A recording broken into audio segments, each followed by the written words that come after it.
Back here on South by South Central, Emery Songer currently being joined by the football director of the Iowa High School Athletic Association, Todd Tharp. Todd, thanks so much for giving us some time this week. Emery, my pleasure. It's great to talk to you and to your folks down there, so thank you very much. A quick look at the football districts and the rules by going to the Iowa High School Athletic Association page. And for those who have been following high school athletics for a while, especially football, they're probably going to, take a gasp of shock at how different it is. We have smaller classes, smaller districts. We have a completely new scheduling system with several more non-district games. We also have a completely new football playoff system. So when you guys obviously knew that the districts were going to expire at the end of last football season, but was the initial plan to have so many changes at once, and how long was it that you guys were kind of discussing this? This actually probably goes all the way back to January of 2017 is really where this goes back to. We have a football advisory committee that comes in every year and meets at the conclusion of the football season to talk about the season that just passed and to look at the future. So back in 2017, at the end of our first year, the advisory committee talked to us about wanting to go back to 32 qualifiers. They were not happy that we had cut the number from 32 down to 16 and wanted to talk at that time about 32 qualifiers. And we told them that probably would not be a good thing to make a recommendation at that particular time because we knew we had a classification committee coming in that, again, meets every 2 years in our office, and so we knew that football was going to be a huge item because it actually goes back even 6 years before that when we reduced the number of teams and classes. We went from, your folks might know, we went from 64 in classes down to 56, and so the sixth year of that was up. So there's a lot of stuff that need to be discussed. So again, it started back in January of 2017 about what to do with qualifications, how many teams to qualify, how many teams were going to be in each class. So yeah, it was a year-long process, but a lot of this did really kind of happen in the fall, late September, early October when we brought in a classification committee, looked at what we wanted to do. Did we still want to have 6 classes? Did we want to do some things with 8-player? And so that's where they made the recommendation of actually starting at the top, which hadn't been done for a while, and reducing the number of 4A schools down from 48 to 42, and then from there reducing a couple in each class. So then we would have those schools that would continue then to keep 5 classes and to protect small school 11-player football in the state of Iowa, where it all started really in October. Well, it is quite the change when you look at the big schools. So let's just start there. Teams like Oskaloosa and Ottumwa and Newton and that are nearby, and Pella, they were keeping a close eye on how this was going to work. And not only did we drop in specifically in Class 3A, you have 54 teams now, and some of the 4A teams like Newton dropped down to Class 3A, but you also created a 6-team per district, which makes 4 non-district games per team. How did that decision come to be? I know 4A was doing that schedule already, and what were you hoping in order to give these schools with that flexibility of having almost half of the schedule still needing to be filled? I mean, it was kind of twofold. I mean, first off, when the decision was made by the classification committee to go to 54 schools from 56, there weren't very many ways that you could divvy up the teams. I'm an English major, not a math guy, but I know that 54 is only divisible a handful of ways. So obviously you could have, 16 districts or 18 districts of 3, or but either 9 districts of 6 or 6 districts of 9 is really about the only 2 options you had. And our office, we were more of a proponent of 9 districts with 6 teams in a district from the standpoint of we thought it would reduce travel instead of going the other way, instead of having only 6 districts with 9 teams to where travel might be a little more extensive. So we proposed that there be 9 districts with 6 teams in them. And then once we did that, we thought that, well, we need to maybe look at a different opportunity of how to potentially get these teams in the postseason with only 5 district games. Also, what this allowed is for schools to really kind of evaluate their program and where they thought they were at, and to provide them more opportunities. Now, instead of having 2 non-district games, they could have 4 non-district games. Use those for whatever purposes they thought. If it was to build up the program, to be stronger, to get into playoffs, was it maybe just to be more competitive? Was it to try and find teams that they thought they can compete against? So there was a variety of little different criteria that we looked at when we went to those 54 teams, because there's only an X number of ways that we could divide those into appropriate districts. So we recommended 9 districts with 6 teams in it, instead of the 6 districts with 9 teams in it. So that's where it all really started with the classification committee, and then again, that then led the discussions then of, all right, how do we go about qualifying these teams? But it really started back in October when our classification committee, which was made up of, there were superintendents on that classification committee, there were athletic directors, there were principals, large schools, small schools, non-public, public. So again, we had a variety of people that met during that classification committee, which again had been meeting every 2 years for about the last 8 to 10 years.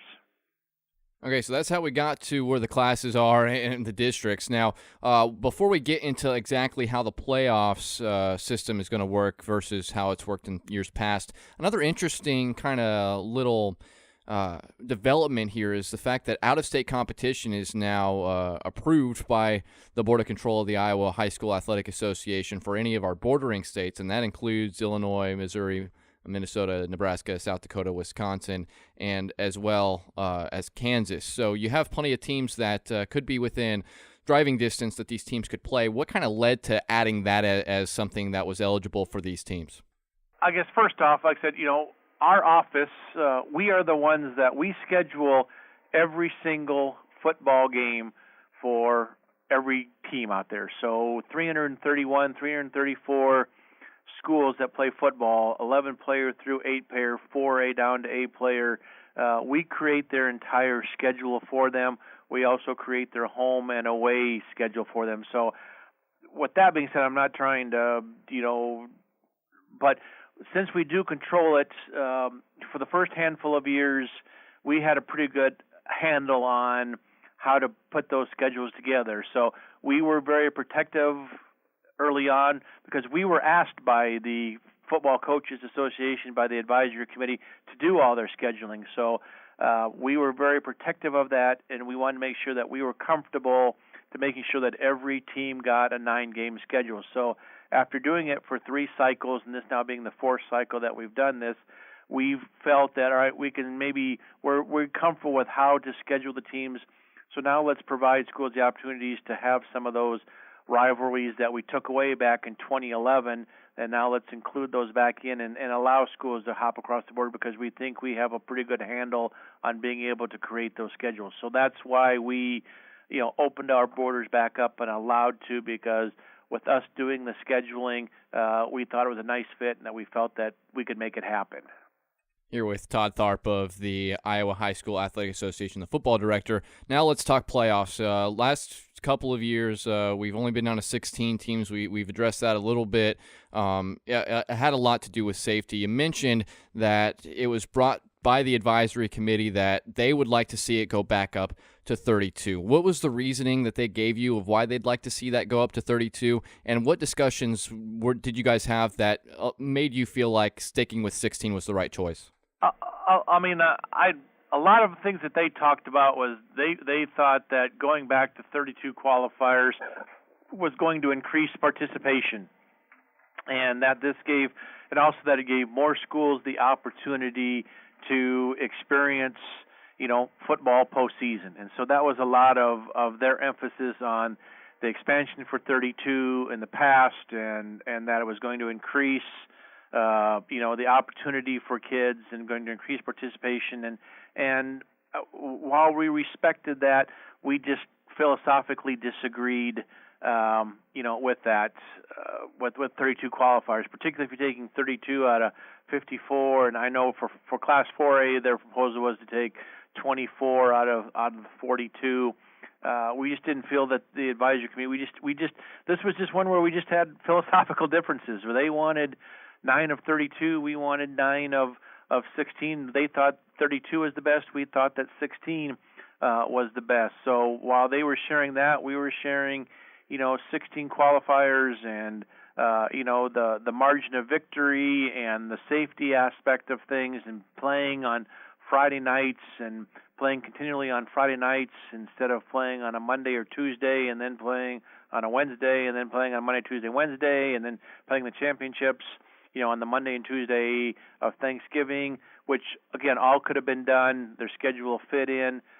We just did not philosophically think that was what was best. Well, they thought that their way was philosophically best, and so we had a great discussion at the advisory committee. Talked for an hour about 32 qualifiers. We talked about an hour for 16 qualifiers.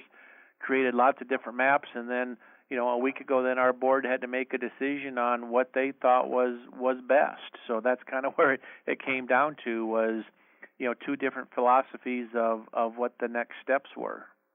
So now that we're at 16, the playoff format the last couple of years, especially with the 16-teamer, knowing that you had 7 districts per class for the most part, and you had the ability to have just 14 teams automatically get in, first and second, and the tiebreaker system was seemingly if head-to-head, and then you went to the 17-point tiebreaker within district games only. So it wasn't ultra-scientific, and we saw teams that maybe finished like 5-4, maybe didn't play the toughest schedule, but won by the right amount against the right teams, sneak in one of those 2 wildcard spots in various classes.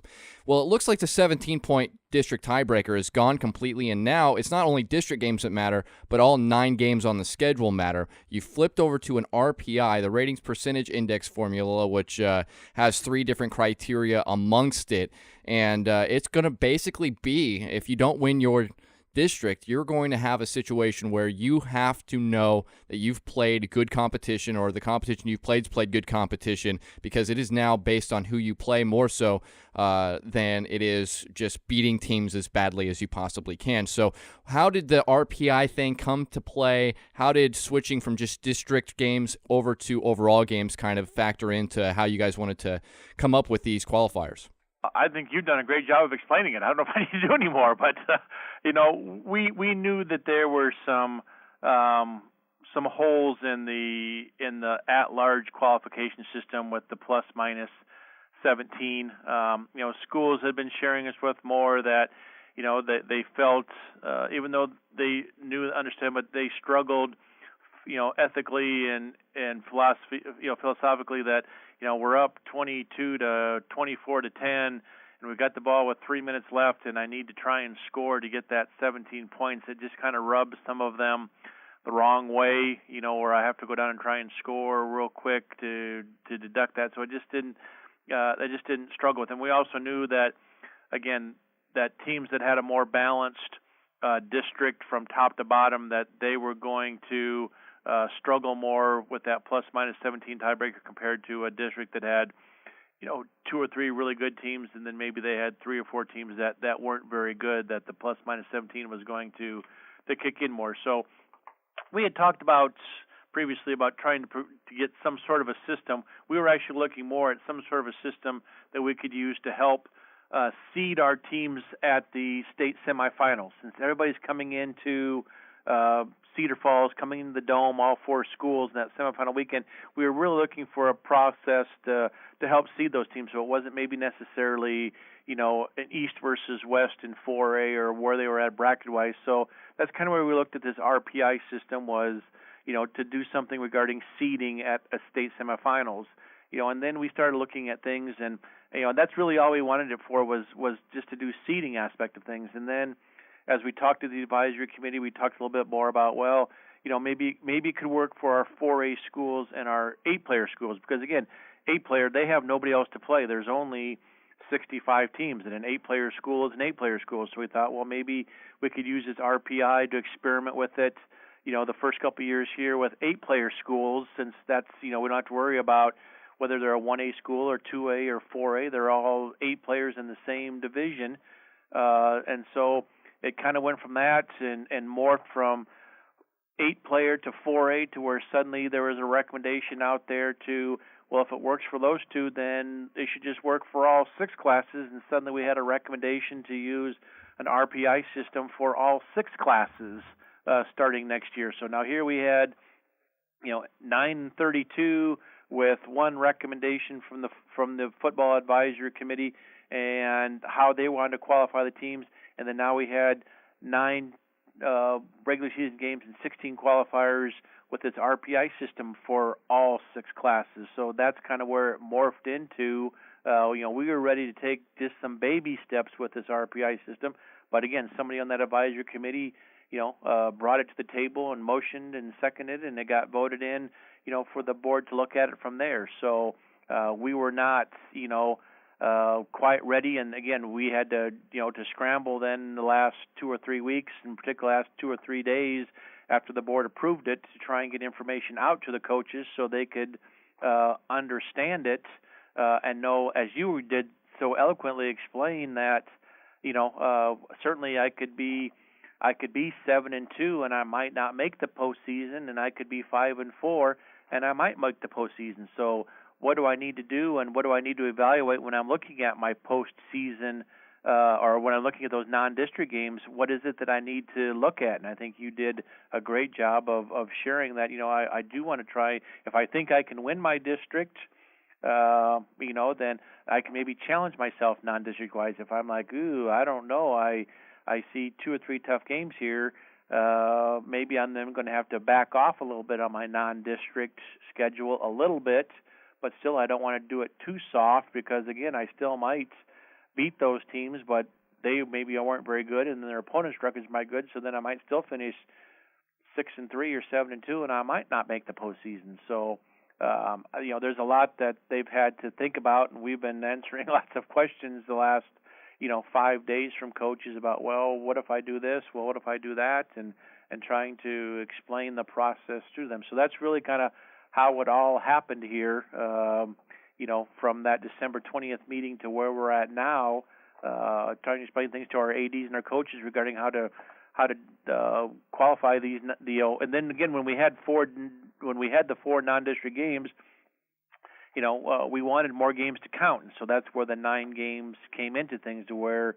it wasn't just the district games, it was the non-district games. So then all 9 games counted, and that's what we wanted to look at. But again, that was only really to begin with, was those 9 games counting for just seeding at the semifinals, and then it kind of, like I said, morphed into where we are at right now here at here at the end of January, early February.